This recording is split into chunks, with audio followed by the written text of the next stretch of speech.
Bonjour à toutes et à tous et bienvenue dans votre rendez-vous quotidien de l'actualité juridique. Au sommaire de ce lundi 13 avril, déclaration des honoraires et commissions, travailleurs indépendants et sociétés commerciales. Déclaration des honoraires et commissions. Les personnes physiques et morales, quel que soit leur objet ou leur activité, qui versent à des tiers des commissions, des courtages, des honoraires, des gratifications et toute autre rémunération dans le cadre de leur profession, doivent déclarer ces sommes à l'administration.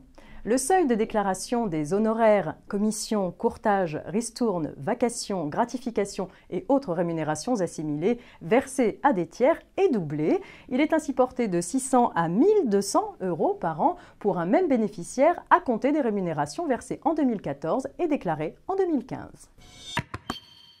Travailleurs indépendants.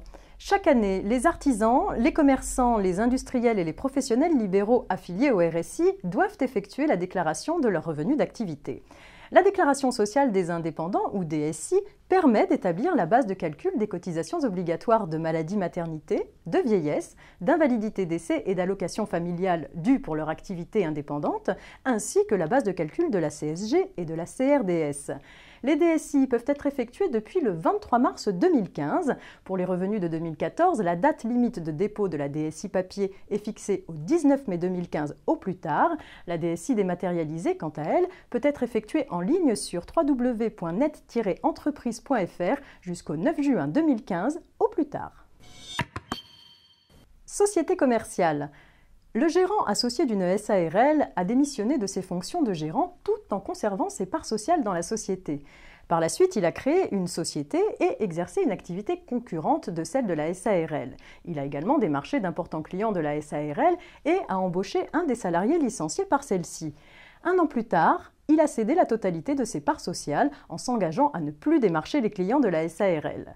Cette dernière ayant estimé que pendant la période écoulée entre la démission de son mandat de gérant et la cession de ses parts, l'intéressé avait commis, en sa qualité d'associé, des actes de concurrence déloyale, l'a assigné en responsabilité pour concurrence déloyale. Mais la Cour de cassation a jugé que les actes commis par l'ancien associé n'étaient pas déloyaux et que, sauf stipulation contraire, l'associé d'une SARL n'est, en cette qualité, tenu à aucune obligation de non-concurrence.